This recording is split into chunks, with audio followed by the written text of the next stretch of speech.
Welcome, everyone. Welcome to all the MLE friends who are joining us here live. And thank you for coming with all of your questions. As a reminder, this is the Q&A session following up on the 7 episodes of Dr. Michel Bitbol's webcast, the second in the series of Track Philosophy, which is called Consciousness East and West. So I'm just going to introduce, even though I think many of you know Michel Bitbol, I'm going to just briefly introduce him at the beginning and then give him the floor to walk us through just a short recap of the 7 episodes, just about 8 or 10 minutes. And then we'll have the rest of the time for questions, reflections, and discussion, which we're really looking forward to. So Michel Bitbol is a researcher at the CNRS and the École Normale Supérieure in Paris, France. He received an MD, a PhD in physics, and an habilitation in philosophy, which is the highest form of degree in France for philosophy. After launching his career in scientific research, he turned to the philosophy of science, editing text by Erwin Schrödinger and formulating a neo-Kantian philosophy of quantum mechanics. He went on to study the relationship between physics and the philosophy of mind in collaboration with Francisco Varela, one of our co-founders at Mind and Life Europe, and drew a parallel between Buddhist dependent arising and non-supervenient relations in quantum physics. He also developed a first-person conception of consciousness expressed from the standpoint of an experience of meditation. And most recently, he has engaged in debate with a philosophical movement called speculative realism from the same standpoint. So we will give you the floor, Michel, and thank you again so much for offering your time with the community. And the floor is yours.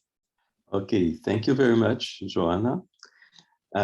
So I just have to summarize a little bit of the contents of my series of videos about consciousness. So this series is meant to address some issues of coherence between our practice, especially our Buddhist practice on the one side, and our current Western view of the world and ourselves on the other side.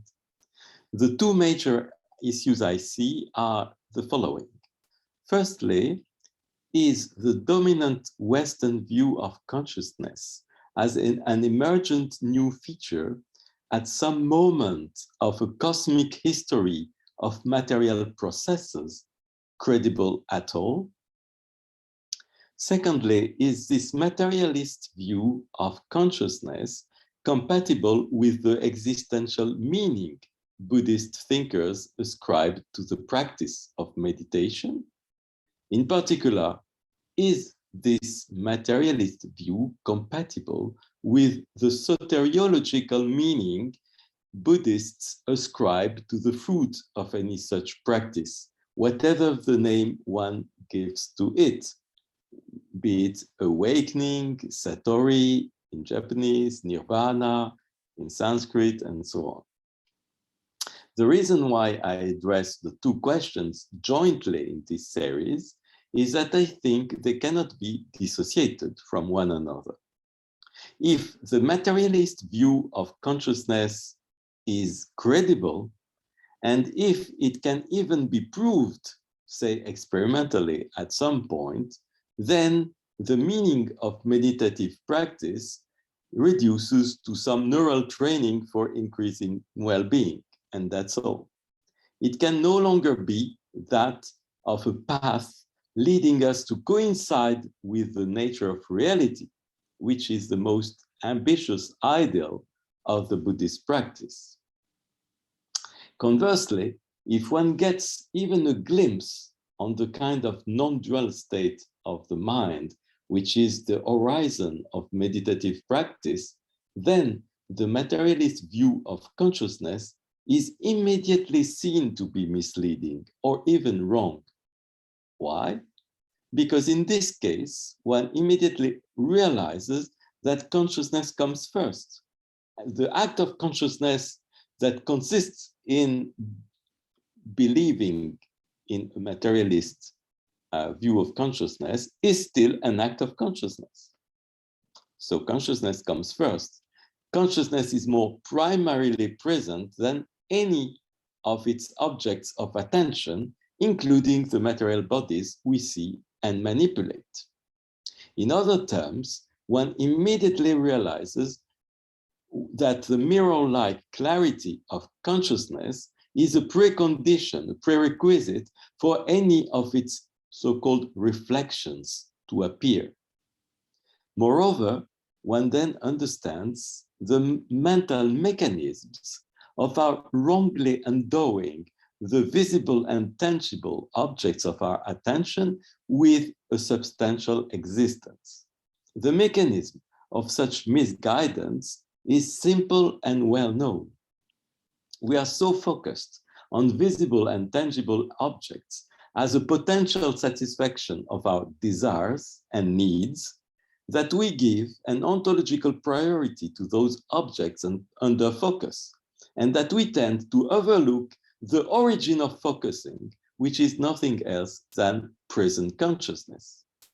So in this series of talks, I started with showing that the convincing power of a materialistic view of consciousness, the feeling we have that the materialistic view of consciousness is increasingly supported by our best neurocognitive science, is based on a series of carefully nurtured misunderstandings. The central misunderstanding is carried by the objectification of our vocabulary of mind and consciousness, or what I call the zombification of mentalistic words. Cognitive scientists tend to redefine the mind as, for example, a system of information processing computations. And they redefine consciousness as a process of global broadcasting of information and self-monitoring of such process. This is almost a quotation of some work by Stanislas Dehaene, a celebrated specialist of the neurocognitive science. They also offer objectivist redefinitions of usually experiential terms such as remembering, believing, or having emotions. Then it becomes almost easy for them to find objective neural correlates of such objectified mental processes and to claim they have thereby revealed the physical basis of mind and consciousness. But this leaves a crucial aspect of the mind and consciousness unaddressed, namely lived experience. And the only possible reply materialists may formulate to such challenge is to try desperately to argue that lived experience not only carries illusion, which is obvious, but that experience is itself illusory, which to me is just absurd. I also showed that the thesis of some Buddhologists, according to which the materialist view of consciousness can be an ally to Buddhism, is highly dubious. In particular, their claim that Buddhist practice is aimed at realizing our true zombie nature, namely our being in fact non-conscious, is deeply flawed. This thesis indeed relies on a wrong interpretation of the Madhyamaka school of Buddhism. For the fact that Madhyamaka refutes any claim of intrinsic existence, including the existence of self, and including the existence of some subsistent consciousness, is not tantamount to discarding moment after moment of lived experience. At any rate, refuting any claim of intrinsic existence also applies to brains and material bodies. So materialism cannot be a Madhyamaka thesis. This is the reason why I come to several alternative non-materialist ways to address the issue of consciousness. These approaches are immediately compatible with the deepest existential meaning of Buddhist practice. And yet, they are also perfectly compatible with scientific advances, provided the outcome of scientific research is not overloaded with a materialist metaphysical prejudice. I explore three such approaches. One such approach is phenomenology, one of my favorite disciplines, as you know, a discipline that is meant to study consciousness from a first-person standpoint. It is also meant to analyze how the third-person standpoint that favors materialism is in fact derived from a second-person coordination of first-person standpoints. Another approach is what Miri Albari, a researcher, I think an Australian researcher, called perennial idealism, namely the view of a majority of mystics of any culture which became dominant, especially in India. This is the Atman view of the Upanishads and the Chittamatra or mind-only view of Mahayana Buddhism. Finally, I give an outline of an approach derived from Zen Buddhism, which was formulated in the mid-20th century by several philosophers of the Japanese Kyoto school.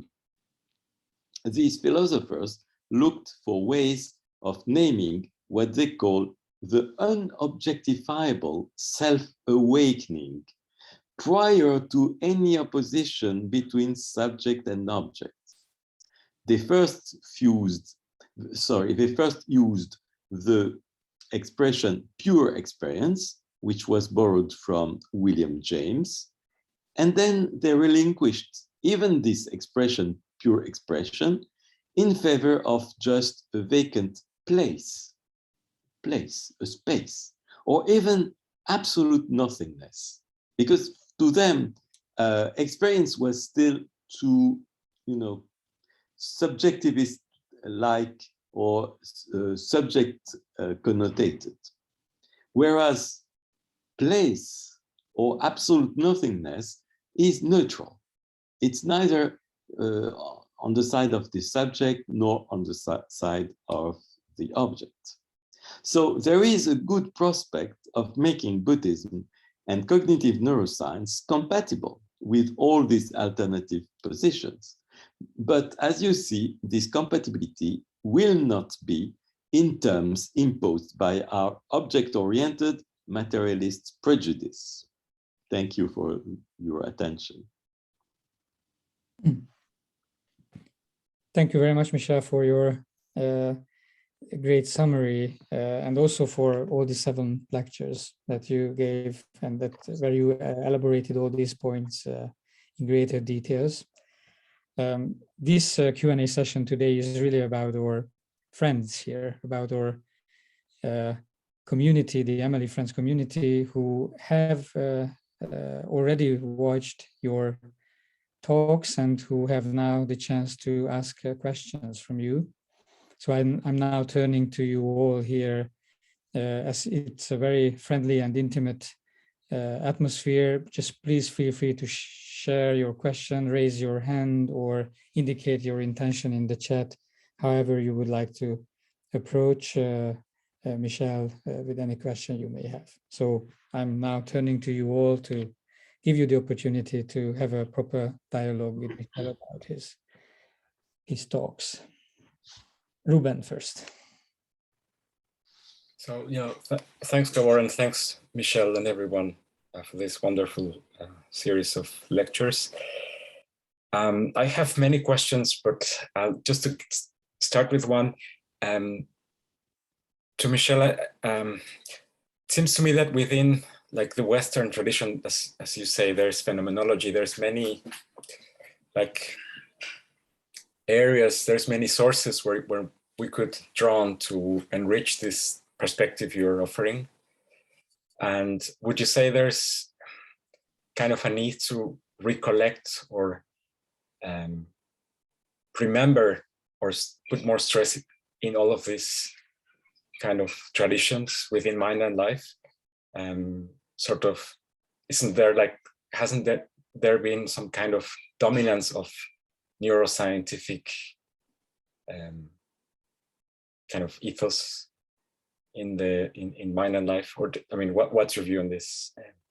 I think the balance was really well established by Francisco Varela when he was in fact creating Mind and Life, and when he when he organized all his first conferences with His Holiness Dalai Lama. So the balance was in him, so to speak. It was perfectly well adjusted. He had exactly the same interests for the first person and the third person approaches. And on the other hand, professionally, he was a biologist, a theoretical biologist, and also an experimental neurobiologist. So when the people came together around him, I think there was a progressive tendency towards acting as research scientists, which was perfectly okay. But then also not only acting as research scientists, but somehow becoming a little bit,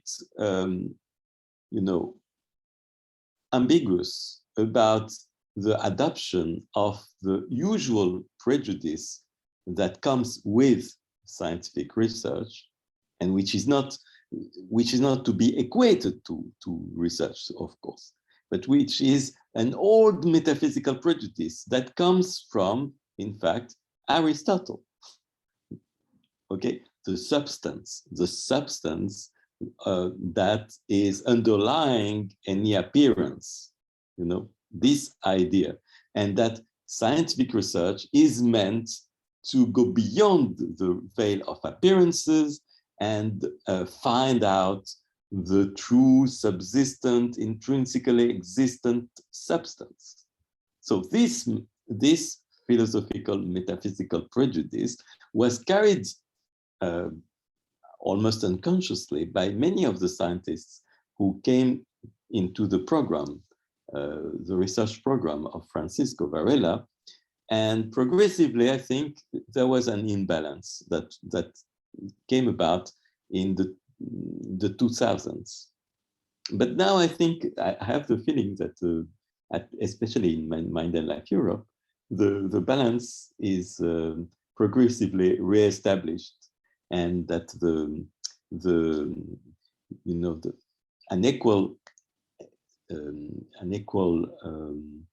importance is given to the first person approaches and to the third person approaches. And this is exactly what we are doing since we are organizing this summer a meeting of the people who work more on the scientific side of, an approach of the mind from the point of view of experiments, and an approach of the mind which is essentially in the first person, and that is based on various methods of phenomenology.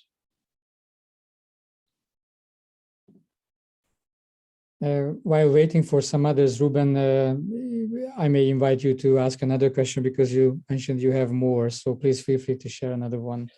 Yeah, no, thanks. I was just thinking of there's a friend of mine who's a philosopher wrote recently a paper where he tries to recover an old name that the ancient Greeks had for humans, and he claims that this name was phos, as in light. And the idea is that for the Greeks, this illuminating side of who we are is kind of central for humanity. And so it seems to me that there's the need to recover this kind of insights from the Western kind of tradition, if that makes sense. So, in terms of yes. Yes. So yeah, I have to send you the link to that, but okay. Yeah, I can comment on this interesting question if you wish.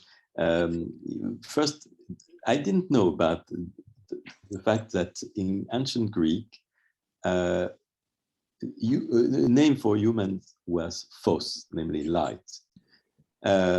Yet everybody knows that phenomenon comes from phos also. At least it's one of the best etymology of phenomenon. Okay, so that means a lot. That means that to a certain extent, one can say that consciousness, and even maybe for human consciousness, is the light that illuminates everything. And you know that the old theories of light, the theories of light which were upheld by many Greek authors, was that light doesn't come from an external source. Light is brought by us, and it's such, you know, the eyes are the source of light. They illuminate things, so to speak. And it may seem strange, but another interesting remark by you know, a Neoplatonician author called Marcilius Ficinus. I don't know exactly how you say that in English, but Marcil Ficin in French, Marcilio Ficino in Italian. Okay, so this Renaissance author, who was brought in the Neoplatonician tradition, said, you could not perceive light outside if you didn't have light inside. So the light inside is the condition of possibility for your perception of light. So you see, there is a view that may seem strange from the standard third-person materialist standpoint, and which sounds very natural according to alternative Western traditions. And to me, by the way, the most interesting and the closest to the Indian tradition as a whole is certainly the one I quoted before, namely Neoplatonism, the one that was upheld especially by Plotinus, Proclus, and all these people. And then was transmitted to Christian Neoplatonism, such as the Pseudo-Dionysius and many other authors, even St. Augustine. So we have, and Master Eckhart, by the way. So yes, there is a tradition in the West that comes very close to what Michel called perennial idealism. But this tradition has been almost forgotten and a little bit inhibited by the rise of the Aristotelian tradition from the 12th century and the 30th century. So we are rediscovering this tradition by way of our discovery of Indian and Tibetan traditions. You know, it's very strange, a strange process from the point of view of the history of thought. Thank you, Michel. I just want to say I put in the chat the reference I mentioned, just in case you. Wonderful. I love that. Yes, thank you. Thank you, Ruben. Any other question from anyone else? While waiting, I can maybe ask one question, Michel. Yes. So you described the nature of consciousness really beautifully, and I think in an easy to understand type of manner in your talk and in your lectures as well. I was wondering how you see the connection of consciousness or the relationship of consciousness to our embodied experience, having a body and having an embodied character, not in a materialistic or physicalist sense, but from the perspective of first-person experiences and phenomenology. Well, how do you see the link between consciousness and our embodied character or nature of experience? Thank you very much, Gabor. Of course, my favorite standpoint to see the connection between consciousness and embodiment And not it's more, in fact, than a connection. It's you know, a perfect intertwining. It comes especially from the tradition, the phenomenological tradition that comes from Merleau-Ponty, Maurice Merleau-Ponty, and then goes to Michel Henry, Renaud Barbaras, Bruce Bégou, and all these people. I must say, most of them, I'm almost apologizing about that, most of them, as you noticed, are French philosophers. The phenomenology of embodiment is very strongly rooted in France, even though the one who started the inquiry was Edmund Husserl in the second volume of his ideas about on phenomenology. So, so I see embodiment as just, you know, the other name of our consciousness.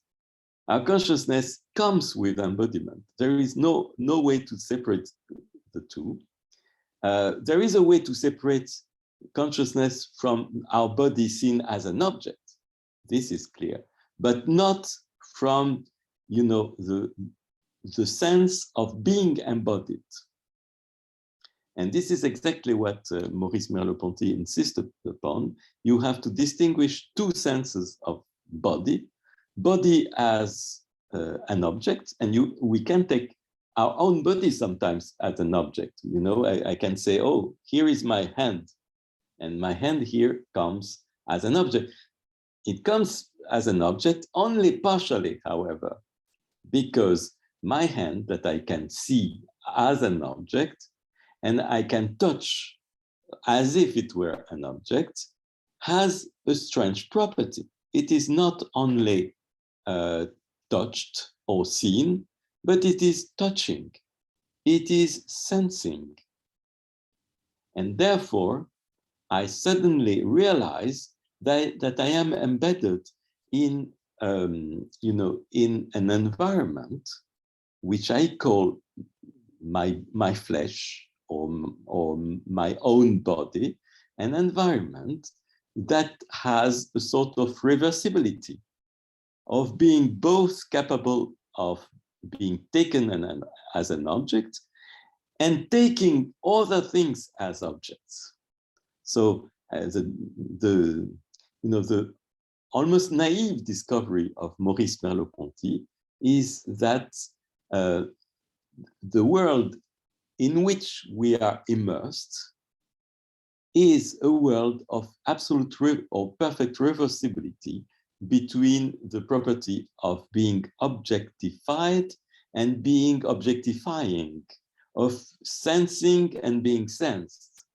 And these two, you know, this reversibility, these two faces, to him is a fundamental characteristics of our being there. And this being there, that we experience qua experience, or that we experience qua consciousness. Right? Okay, so there is a way to express, you know, embodiment without relying only on the objectified face of the body. And then, you know, from these remarks of Merleau-Ponty, there was an extension of that.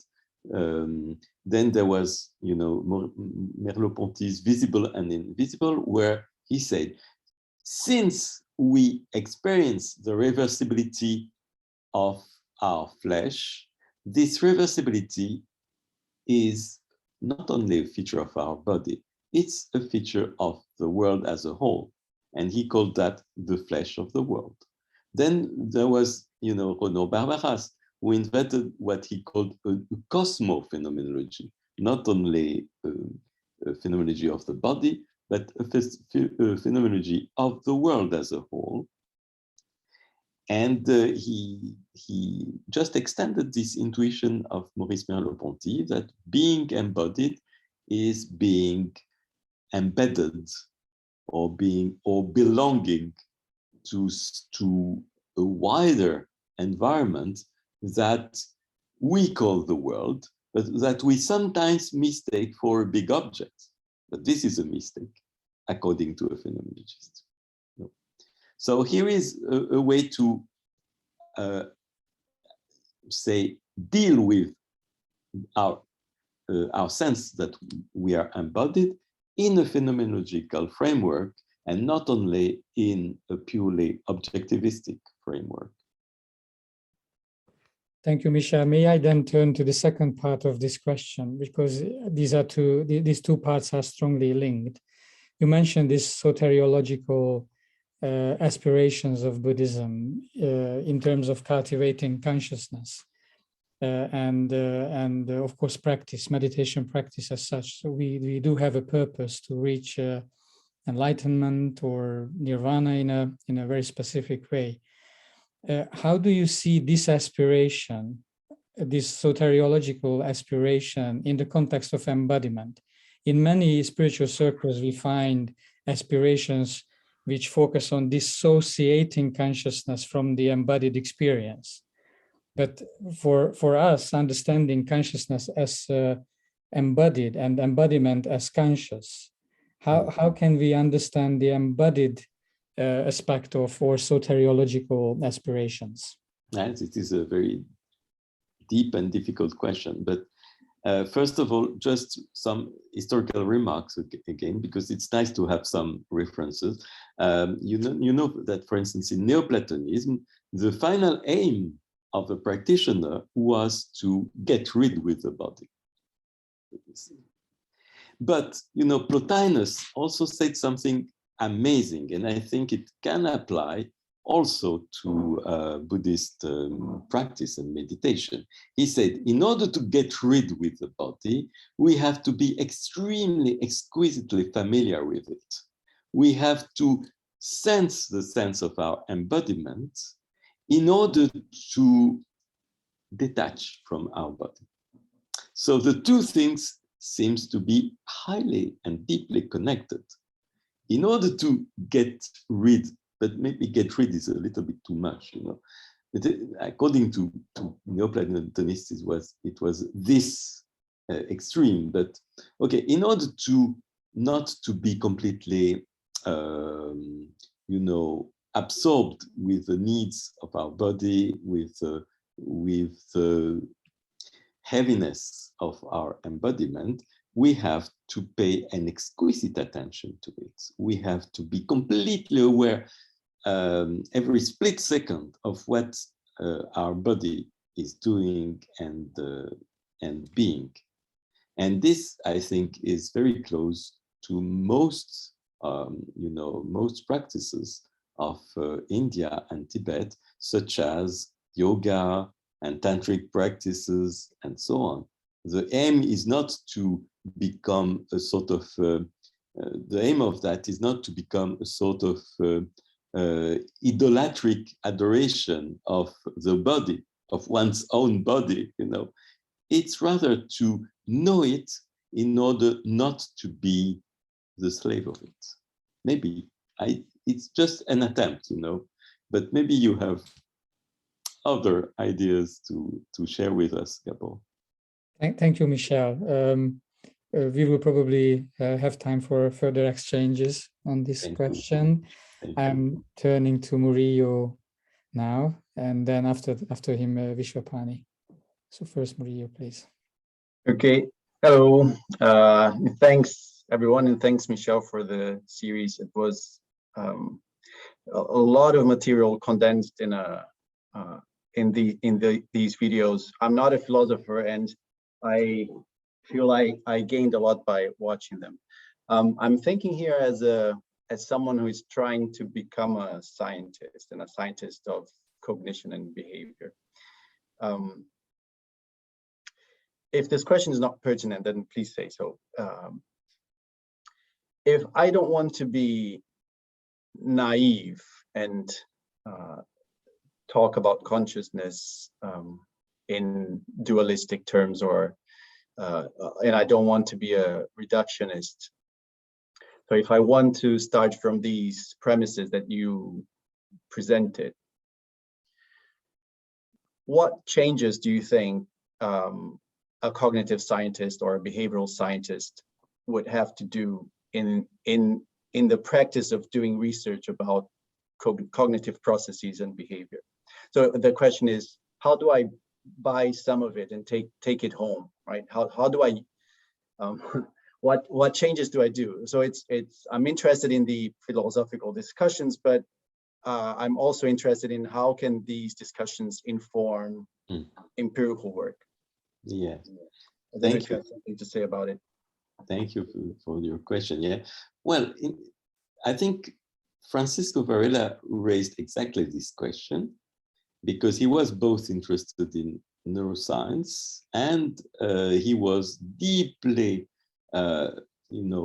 influenced by phenomenology, and even more influenced by his own Buddhist practice. And both of them, namely phenomenology and Buddhist practice, seemed to point in a direction which looks diametrically opposite to reductionism. So how could he, manage with these two sets of disciplines that he practiced and could not apparently reconcile? So he noticed that, in fact, when a neurobiologist wants to understand what he calls the function of some brain areas or some brain processes, what this neurobiologist does is to ask subjects.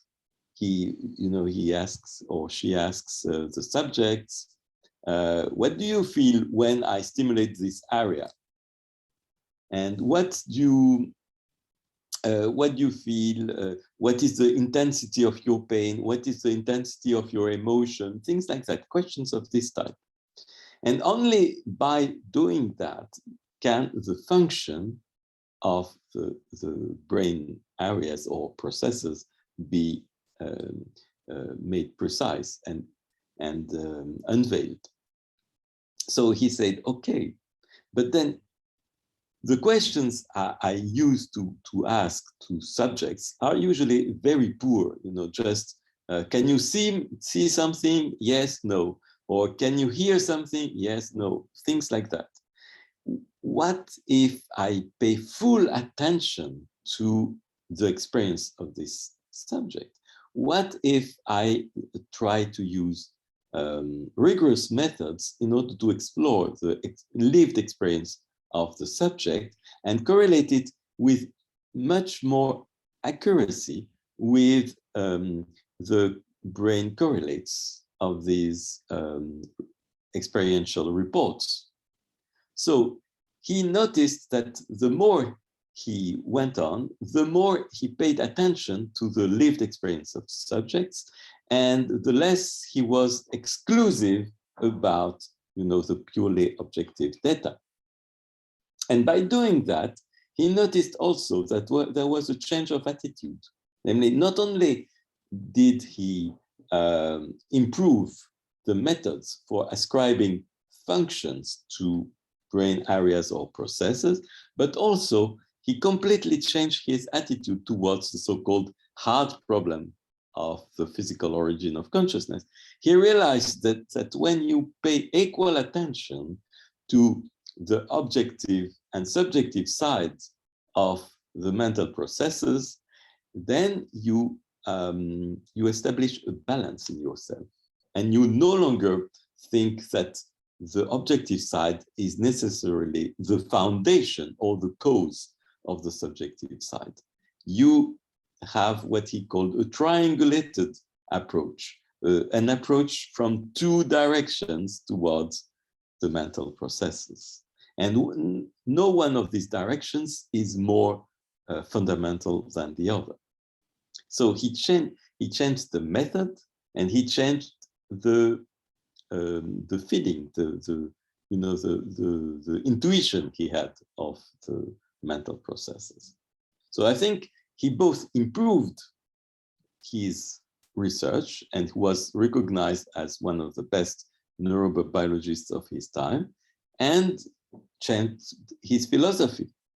So I think the challenge of our time is to, to carry on with this neuro-phenomenological program of Francisco Varela.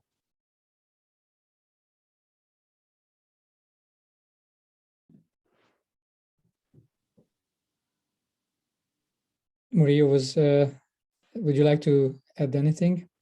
Yeah, well, thanks.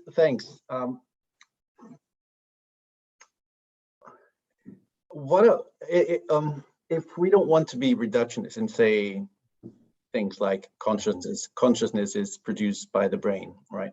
And that means, or that suggests that when we're studying cognitive processes, we should also not, okay, the brain is an important part of the system, but it's not the only relevant part of the system. So it is possible to study cognitive processes, I think, even if one does not want to examine the brain at all. I'm not interested, I'm not a neurobiologist, and I'm not equipped to study the brain. And that's not what I want to do. So if I'm thinking more in terms of experimental psychology or perhaps ethology, these types of observations where you don't necessarily restrict yourself to measurements of the brain, but you can measure stuff about the whole body moving around in the environment, right? I wonder if the discussions that you're bringing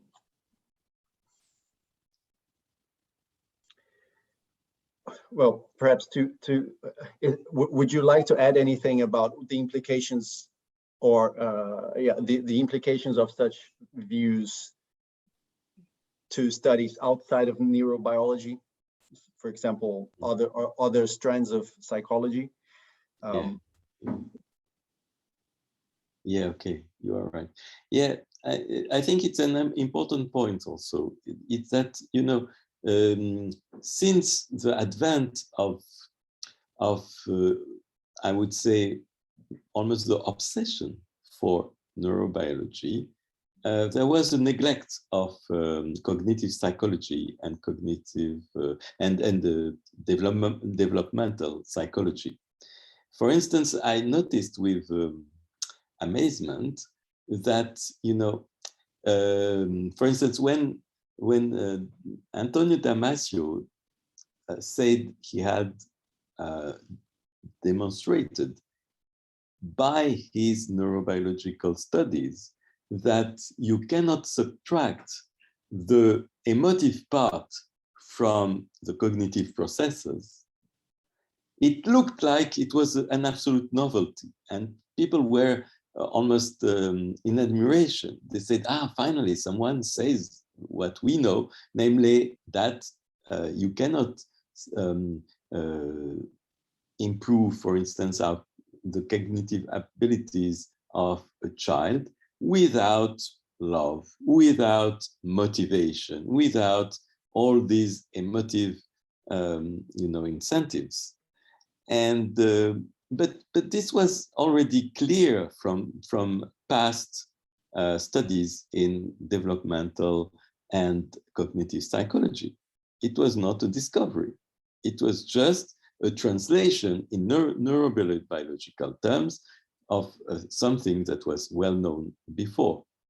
So the question is, can there be nowadays a form of authority and autonomy of cognitive psychology that doesn't rely just on the neurobiological correlates? This is an open question, and the answer should be yes, because in fact the very meaning of the neurobiological discoveries is in fact suspended to previous discoveries or contemporaneous discoveries in cognitive psychology. It's impossible to give any meaning to a neurobiological finding if not by correlating it with another discovery which is connected, but in the field of experimental psychology. And this is the meaning I find in the insistence of Francisco Varela on the balance between the two approaches. None of these approaches should be hegemonic. And maybe I can give you the reference to an author who insisted very much and in a very clear and careful way on the excess of weight that is given to the neurobiological findings. This author is Fernando Vidal. Maybe you know him. He very much insisted that that we have to be more balanced in, in the studies of the mind. Okay, thank you. Thank you for the question, Murillo. And we can turn to you now, Vishwapani, if you still... Yes, I have a question. Well, firstly, thank you so much, Michel. I'm neither a scientist nor a philosopher, but I am to some extent a student of literature, as well as being a Buddhist practitioner. And when you mentioned that the Neoplatonic tradition has been lost or forgotten, I reflected that, in fact, it was taken up by the English Romantic poets. Yes. By Coleridge, by William Blake, by Shelley, and then by their many followers, down to Yeats and Rilke and so on. And that a lot of the questions that you've been discussing about meaning, selfhood, identity, embodiment, are the discussions, are questions that are asked in literature, in poetry, but actually in all of the arts. And that's another tradition of exploration, which in some ways seems to be becoming as esoteric as Neoplatonism, but is nonetheless alive in our culture. And that in the engagement of Western cultural figures with Buddhism and with the Eastern tradition, for many years, it took the form of a literary engagement. It was literary figures. And it's in recent decades it's become much more dominated by, well, the things that Mind Life Europe is concerned about. And I wonder whether there's space for that literary tradition and the insights into all of those questions. I mean, after all, the text is a kind of a simulacrum of consciousness. You know, a text knows something, you could say. And whether, yeah, just interested in your reflections on those other resources, in addition to philosophy and psychology. Okay, thank you. Thank you. It's perfectly right. Yes. I was also interested in that, you know, especially the romantic outbursts. And the romantic outbursts started with writers, especially in Germany, I would say. And then it's progressively, you know, influenced philosophy. There is a romantic philosophy in Germany, and the romantic philosophy in Germany is an idealistic philosophy inspired by Neoplatonism and which rediscovered also the Indian texts, the Upanishads. So there was, of course, in Germany there was Goethe, Novalis, and all these people, and there was a trend of philosophy, which is known as German idealism, with Fichte, Hegel, and Schopenhauer. And Schopenhauer said, the greatest philosophy of the human history is the Upanishad, the Indian Upanishad. And also, you know, the Neoplatonist influence was almost more occult than that, but it was all pervasive in that period. So I agree, of course, that, you know, in literature and in the intermingling of literature and philosophy at that time, especially, there was a renewal, a rebirth of this tradition. But I must say, you know, this rebirth was not taken over by two important cultural lineages. It was not taken over by religion. Catholicism remained Thomist and Aristotelian, and it was not taken over by scientific philosophy. Scientific philosophy was positivist and Aristotelian also, you know, and a little bit Kantian, which is almost, you know, which pours a little drop of Neoplatonism in the process, but essentially, I would say empiricist and Aristotelian. So, you know, all these cultural trends had some contacts with each other, but did not overlap. And therefore, the dominant philosophy in science was not very much influenced by this wonderful outburst of romantic writings and then philosophy. So, yes, I also love this this period of literature. Thank you for your question. Thank you indeed. It's very important that we don't forget the artistic and literature elements in our thinking and in our traditions. So thank you for raising that connection. Bruce, you posted some extensive thoughts in the chat, and you may want to either share them with Michel or rely on them with a question, maybe. Thank you very much.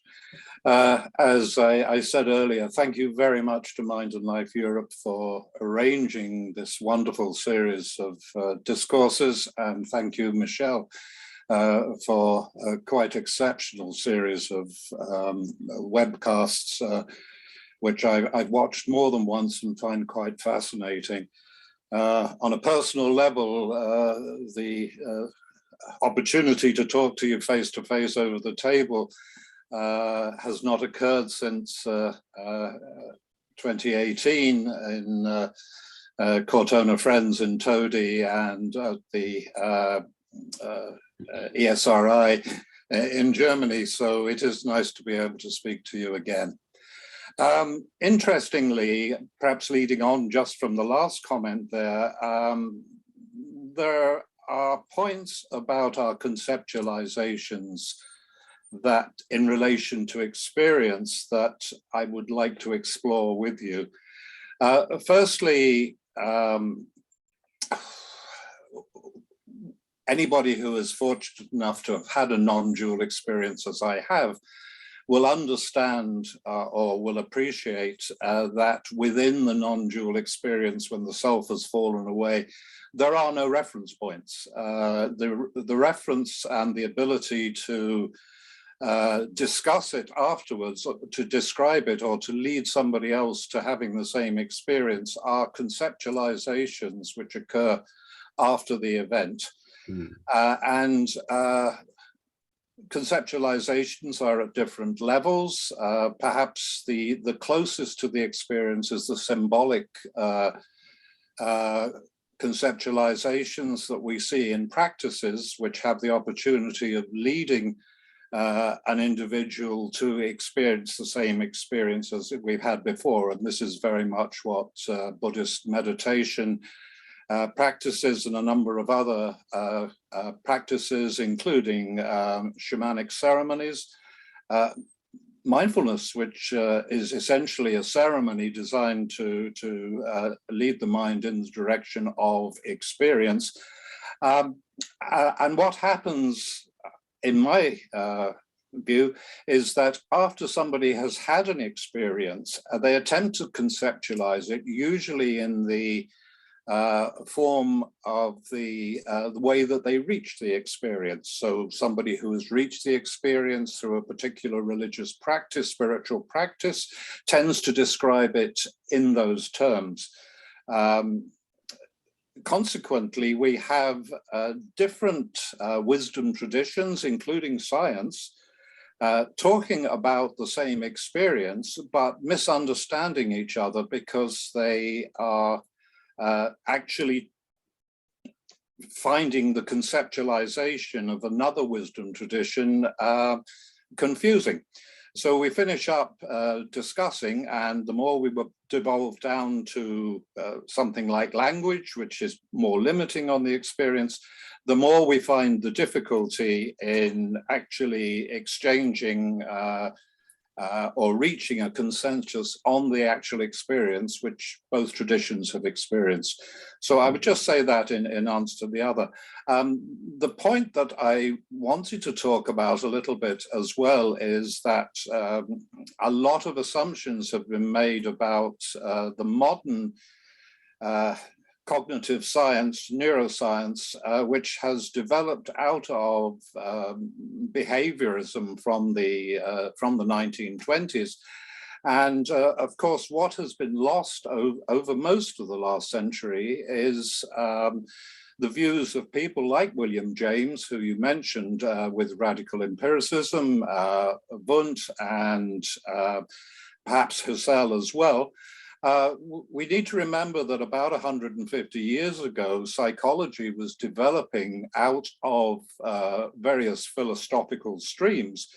And William James in particular, with his construct of radical empiricism, which very much relates to a phenomenologically oriented, intuitively driven psychology of the type that we are beginning to return to in the present, in the immediate moment, is something that we should be reflecting on as part of possible psychological practice. Wundt at the same time was starting experimental psychology, which was also based on essentially a phenomenologically orientated psychology.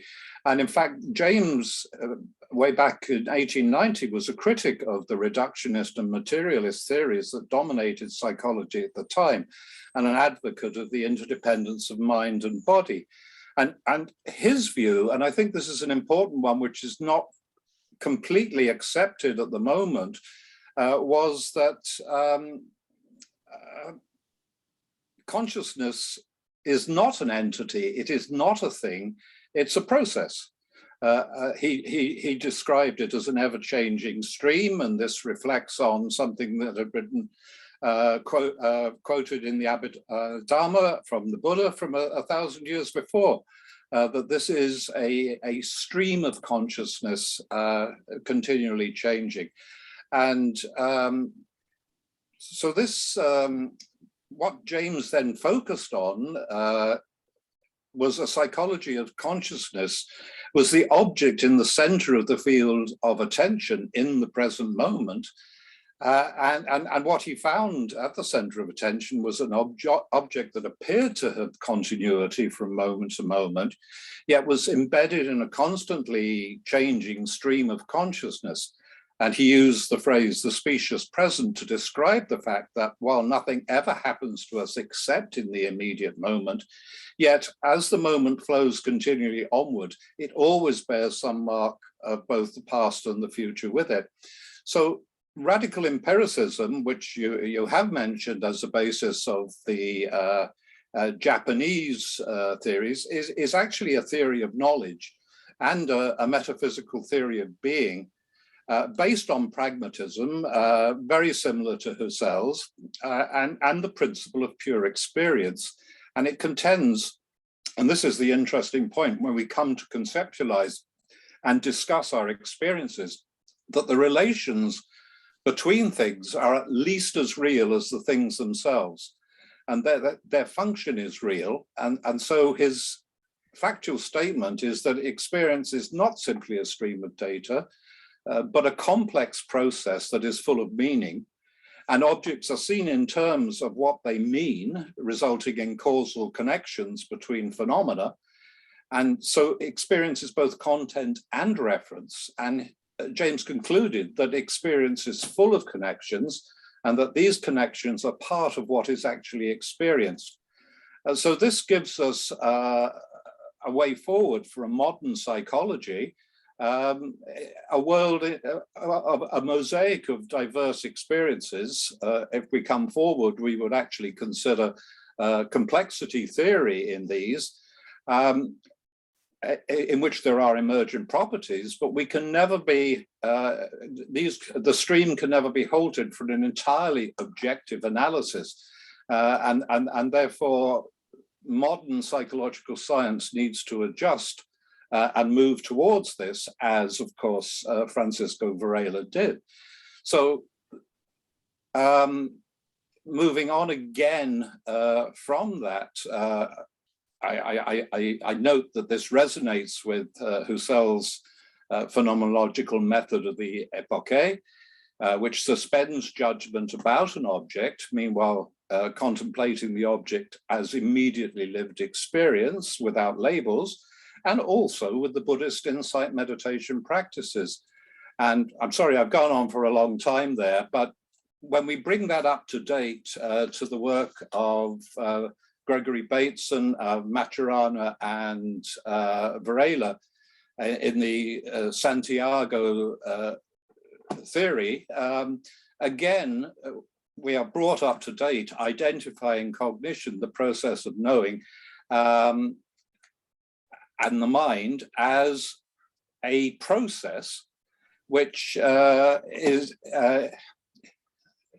interacts with not only the brain, but also with the body and the contextual environment, so that we have, if you like, instead of trying to create one out of the other, we have two interrelated relationships between the mind and the brain, one of which is process and the other of which is structure.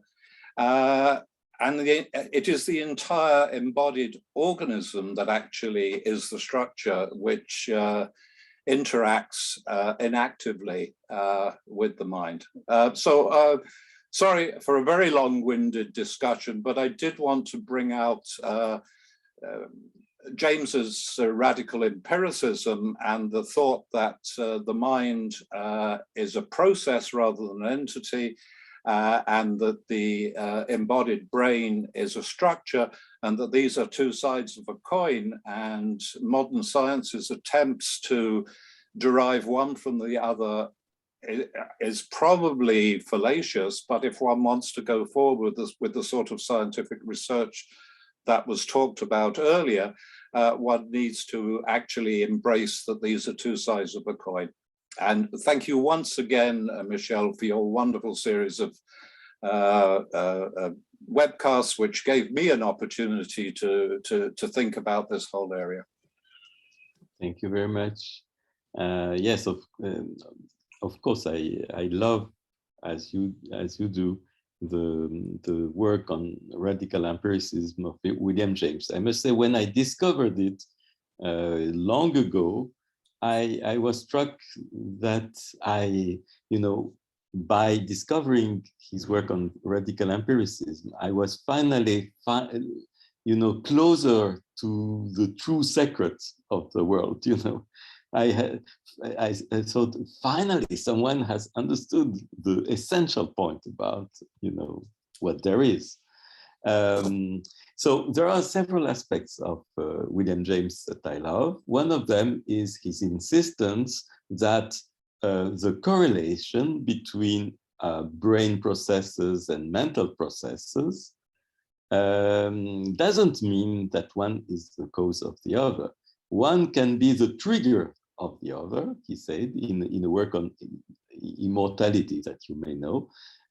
One can be also the other face of the same coin or the same curve, as he said.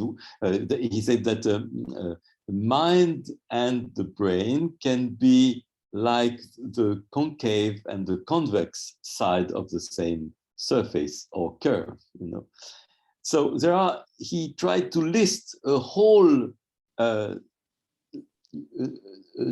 set of conceptions of the relation between mind and brain, which doesn't fall back into mere reductionism. And this is perfectly convincing. In principle, that works. Okay. The other point I like to insist upon is the radical neutral monism of William James. For him, even what we call bodies or even the brain is constituted in pure experience. There is no such thing as, you know, on the one side there is a brain, on the other side there is our mental life. No, it's that there is a unique continuum of pure experience, and out of this continuum, we extract, you know, moments that we individualize as material bodies, and we deal with the whole of it as if it were our consciousness seeing these bodies.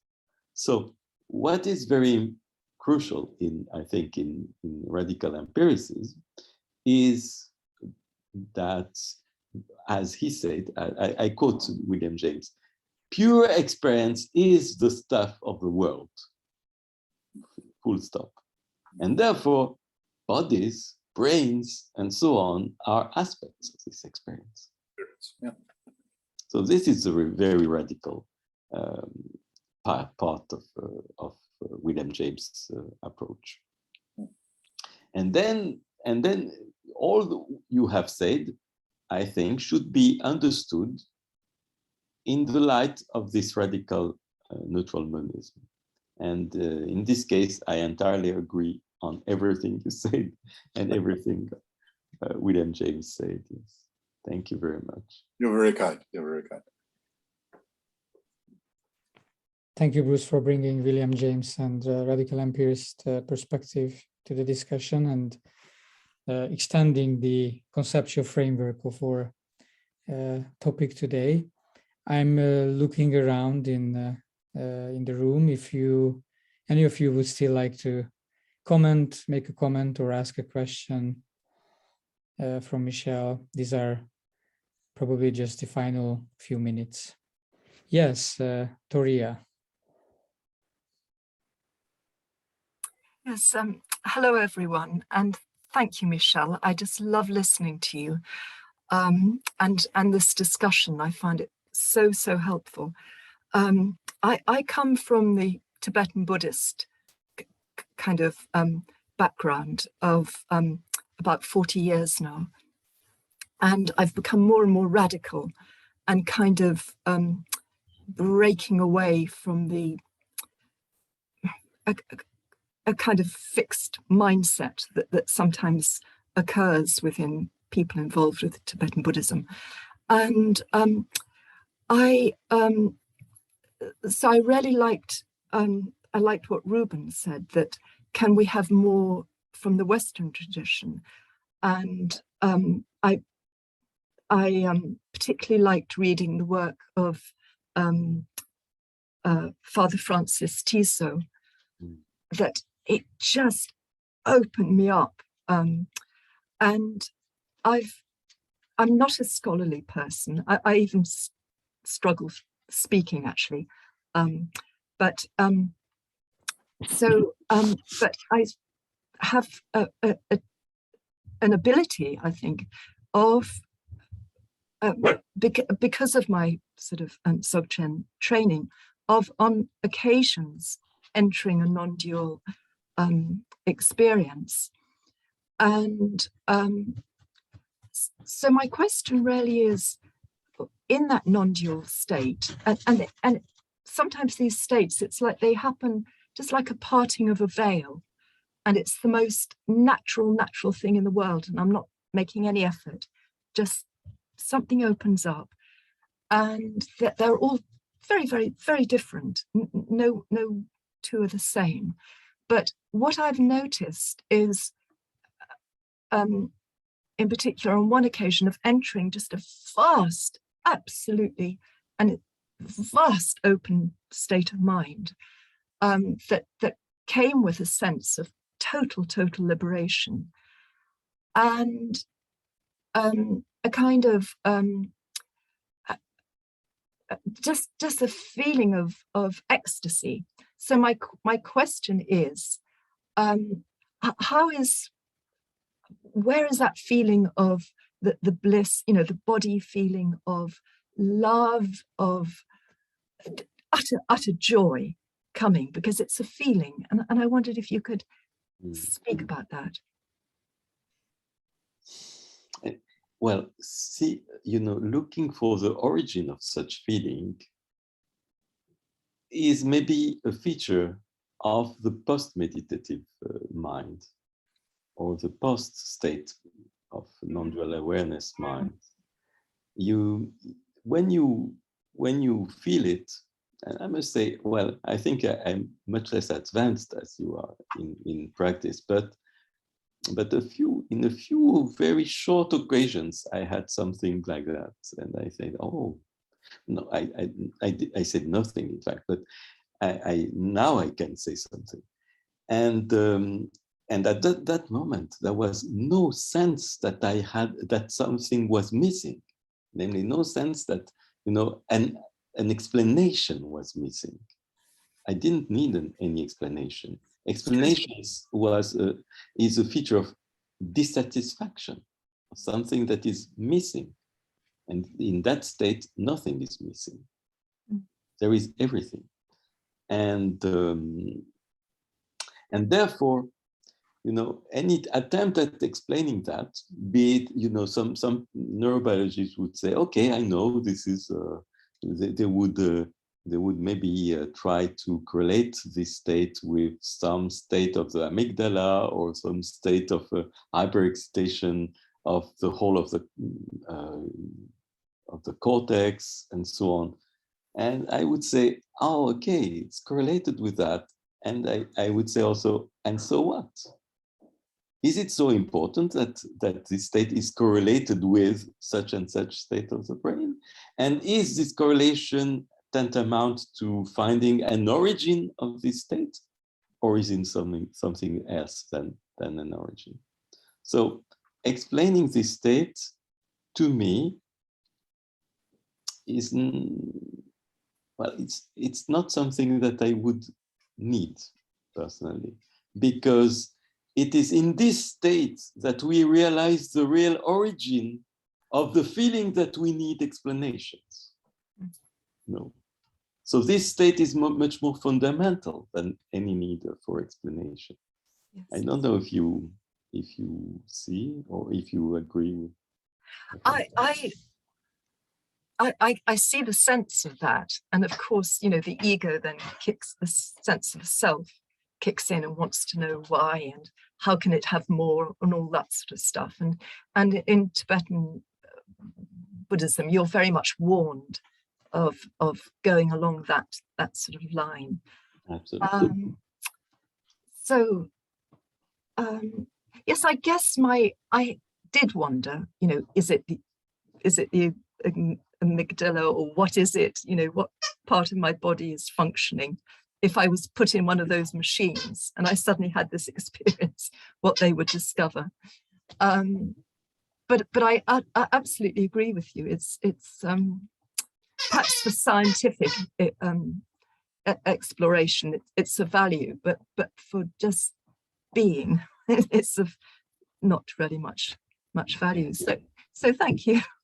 Yes, I also think something that may go in the line of this discussion is a beautiful sentence by the physicist Erwin Schrödinger. He said, quantum physics is only part of physics. Physics is only a part of science. Science is only a part of life.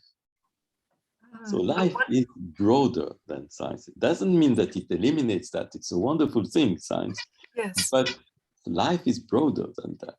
And a lived life of such, exceptional, intensity and quality as the non-dual states of awareness is much broader than everything we can think of. It encompasses all that. I remember having had, I told you, I had very short little insights, but one of them, I had the feeling that all my questions not only were answered, but didn't need any answer, because everything was already present without any need for it. And at that moment, it was probably the most intense feeling I had at that moment. And then, of course, after 5 minutes later, I said, "Oh, what happened? Why was it like that?" And my usual, mind came back, and I'm very curious. I worked as a scientist before, so my standard mode of thought came back, and so on. Yes. But I recognize the value of that moment in which no question was relevant, because every question was answered in a way. Thank you. Thank you so much. Before concluding, Bruce, if you want to add a short comment. Yes, a very short comment on that last one, and maybe Michel would say something about it. In Sunyata 1, Francisco Varela had written about the openness of Sunyata, but I understand that he believed that there was also a positive underlying the Sunyata, which he was to have written in a paper, Sunyata 2, and you would know more about this and his experience and talking to him, but he believed that there was that these that the compassion, joy, which we conceptualize, was actually a feature of the positive aspects of Sunyata. So maybe, Michel, if you could say a little bit about your knowledge of Francisco's experience in that area. Yes, it's exactly what you said. I mean, this positive aspect of Shunyata was a feeling of not emptiness, but plenitude, and plenitude, warmth, presence, opening of the heart, compassion, all these things coming together and being components of the experience of Shunyata. So, and I must say, even in Shunyata 1, which was supposed to be only the first part, he speaks a little bit about that. So it's Shunyata 2 is already sketched in the paper Shunyata 1. Well, yes. So we can guess what he would have said in the next issue. Essentially, Sunyata is not emptiness, it's unlimited potential. Yes, exactly. In unlimited potential, and according to him, lived as a feeling of plenitude, which is exactly, apparently, semantically, it's the opposite to emptiness, plenitude. Yeah. And yet for him, it was a component of Shunyata. Thank you for the reference, Bruce. I have just posted the YouTube link to Michel's talk in the Ouroboros series on Francisco's Sunyata paper, actually, that was held last year. So if you are interested in this latest topic and Francisco's Sunyata paper, please visit this link that I posted in the chat. Thank you very much, Michel, for not only the lectures, but this very open and very, very wide discussion that we had today. We covered neurobiology, cognitive psychology, radical empiricism, arts, literature, history of philosophy, mysticism, from the Neoplatonic tradition up until the current age, phenomenology from Husserl to Michel and others. So it was just an amazing wide coverage of knowledge and experiences as well, because we did touch the meditative experience and or embodied nature as well in multiple questions, and through all your comments and contributions to the dialogue with Michel, who were here with us tonight. Thank you so much, Michel, for the lecture. And we are looking forward to the third series at one point, maybe sometime next year, we will see. Please visit the previous series if you haven't done yet, and the current one, and share, of course, in the Mind and Life Friends community. This is exclusive for the time being, but we will open the series up for the public audience in the end of the year. We are really grateful for all your support, that you are part of this community and you are watching these videos and you are joining these discussions and dialogues. And please feel free to do so in the coming weeks and months. And I now hand over to Johanna to share what is going to happen in the coming weeks in this context. So thank you so much once again. Thank you. Thank you.